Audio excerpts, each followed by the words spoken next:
अयोध्या का शांत वातावरण। अयोध्या नगरी में उस समय बड़ा ही मंगलमय वातावरण था। चारों राजकुमार गुरुकुल से शिक्षा पूर्ण करके लौट आए थे। उनके तेज, शील और पराक्रम की चर्चा नगर नगर में हो रही थी।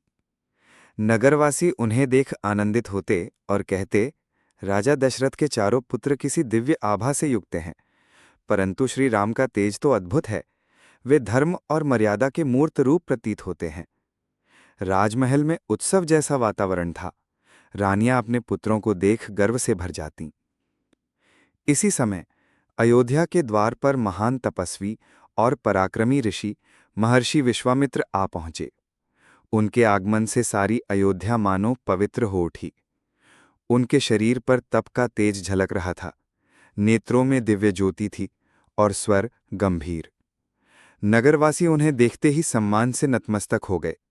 राजा दशरथ को जब सूचना मिली कि स्वयं महर्षि विश्वामित्र पधारे हैं, तो वे तुरंत महल से बाहर आए और उन्हें ससम्मान राजसभा में ले गए। राजा दशरथ का स्वागत। राजा दशरथ बोले, ऋषिवर, आपके चरणों से मेरी अयोध्या धन्य हो गई।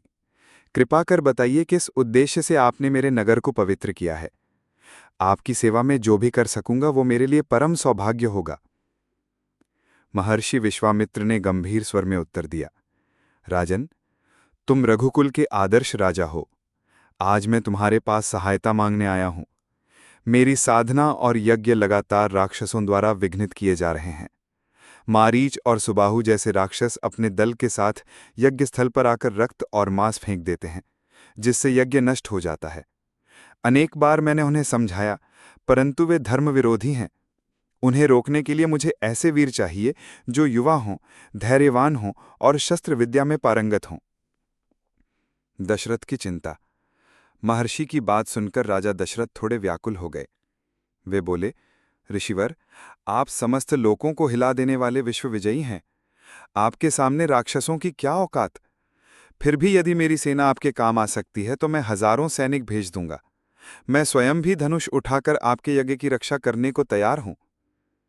महर्षि विश्वामित्र ने सिर हिलाया और गंभीर स्वर में कहा, नहीं राजन, मुझे सेना या राजा की शक्ति नहीं चाहिए। मुझे तुम्हारे पुत्र श्री राम चाहिए। यह सुनकर दशरथ चौंक उठे। उनके नेत्र भर आए। वे बोले, भगवन, राम अभी बालक हैं। वे अभी 16 वर्ष के भी नहीं हुए। कैसे वे उन बलशाली राक्षसों का सामना कर पाएंगे। कृपा कर मुझसे मेरे प्राण न छीनिए। राम मेरा जीवन है।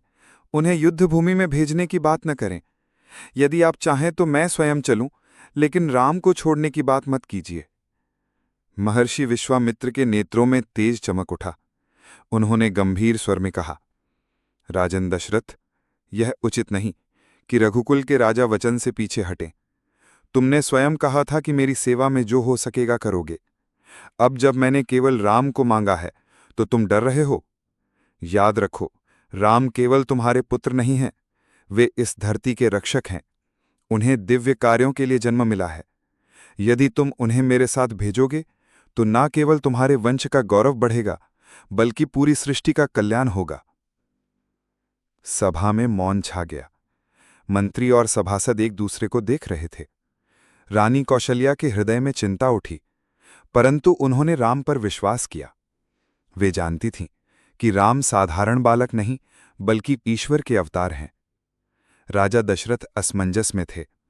वे एक ओर पिता का वात्सल्य निभाना चाहते थे, दूसरी ओर ऋषि के वचनों को टाल नहीं सकते थे। वशिष्ठ का मार्गदर्शन। तभी आचार्य वशिष्ठ ने आगे बढ़कर कहा, राजन, महर्षि विश्वामित्र का आग्रह व्यर्थ नहीं है। वे ब्रह्मर्षि हैं। उनके वचनों में सत्य छिपा है। राम अलौकिक तेज के धनी हैं। यह अवसर उनके लिए केवल राक्षस वध का नहीं, बल्कि भविष्य में आने वाले महान कार्यों की तैयारी है। निश्चय ही यह राम के जीवन का पहला चरण होगा जो उन्हें मर्यादा पुरुषोत्तम बनाएगा।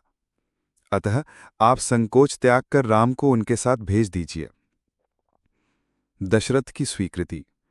आचार्य वशिष्ठ के वचनों से राजा दशरथ का हृदय शांत हुआ। उन्होंने आंसुओं से भरी आंखों से महर्षि विश्वामित्र की ओर देखा और बोले, ऋषिवर, यदि यह सब राम के कल्याण और लोक मंगल के लिए है तो मैं सहर्ष उन्हें आपके साथ भेजने को तैयार हूं। परंतु मेरी एक प्रार्थना है, कृपा कर मेरे लक्ष्मण को भी राम के साथ ले जाइए। वह हर क्षण राम का अनुगामी है और उनके बिना रह नहीं सकता। महर्षि विश्वामित्र ने मुस्कुरा कर कहा, ऐसा ही हो। राम और लक्ष्मण दोनों मेरे साथ चलेंगे। इन दोनों भाइयों की वीरता देखकर समस्त लोग आश्चर्यचकित हो उठेंगे। आने वाले समय की तैयारी। इस प्रकार महर्षि विश्वामित्र के आग्रह और वशिष्ठ के मार्गदर्शन से दशरथ ने अपने हृदय पर पत्थर रखकर राम और लक्ष्मण को ऋषि के साथ भेजने का निर्णय लिया। राम लक्ष्मण का विश्वामित्र संग प्रस्थान और ताड़का वध। विदाई का क्षण।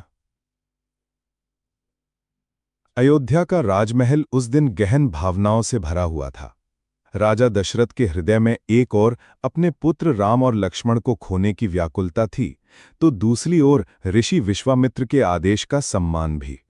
रानियां कौसल्या, सुमित्रा और केकई ने अपने पुत्रों को आशीर्वाद देते हुए आंसुओं से भीगी आंखों से विदा किया। कौसल्या ने राम के माथे पर हाथ फेरते हुए कहा,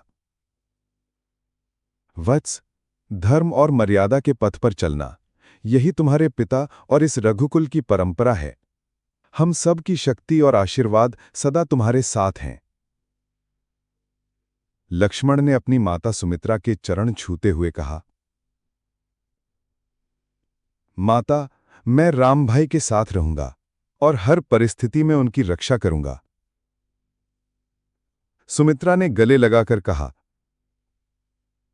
लक्ष्मण, मेरा हृदय राम के साथ ही है। तुम मेरे लिए वही होगे जो छाया सूर्य के लिए होती है। हर क्षण राम के संग रहना और उनकी सेवा करना। प्रस्थान। महर्षि विश्वामित्र ने मंत्रोच्चार कर दोनों भाइयों को अपने संग चलने का संकेत दिया। नगरवासी सड़क के दोनों ओर खड़े होकर जय घोष करते हुए उन्हें विदा कर रहे थे। जय श्री राम, जय लक्ष्मण, रघुकुल का गौरव अमर रहे। इस मंगल ध्वनि के बीच दोनों राजकुमारों ने राजमहल से बाहर कदम रखा और विश्वामित्र के साथ वन मार्ग पर चल पड़े। मार्ग की तपस्या। वन मार्ग कठिन था, परंतु दोनों भाइयों के मन में उत्साह था। महर्षि विश्वामित्र ने चलते चलते उन्हें शस्त्रों और दिव्यास्त्रों का ज्ञान देना आरंभ किया। उन्होंने राम और लक्ष्मण को मंत्रों से दिव्य शक्तियां प्रदान की। बाल, अतिबाल, सम्मोहन, वरुणास्त्र, अग्न्यास्त्र, वायव्यास्त्र और अन्य अनेक दिव्य अस्त्रों का प्रयोग उन्होंने सिखाया। ऋषि ने कहा, वत्स, इन अस्त्रों का प्रयोग केवल धर्म की रक्षा और निर्दोषों के कल्याण हेतु ही करना। इनका दुरुपयोग करने वाला स्वयं नष्ट हो जाता है। राम और लक्ष्मण ने हाथ जोड़कर वचन दिया, गुरुदेव, हम इन्हें केवल धर्म की स्थापना और निर्दोषों की रक्षा के लिए ही प्रयोग करेंगे। आकाशमार्ग से कुछ दिन बाद वे सब एक ऐसे वन में पहुंचे जहां चारों ओर वीरानी छाई हुई थी। वृक्ष सूख चुके थे, पक्षियों का कलरव सुनाई नहीं देता था और हवाओं में भय की गंध थी। महर्षि विश्वामित्र ने गंभीर स्वर में कहा, वत्स राम, ये ताड़का वन है। यहां एक भीषण राक्षसी ताड़का रहती है। उसके आतंक से ये पूरा वन उजाड़ हो गया है।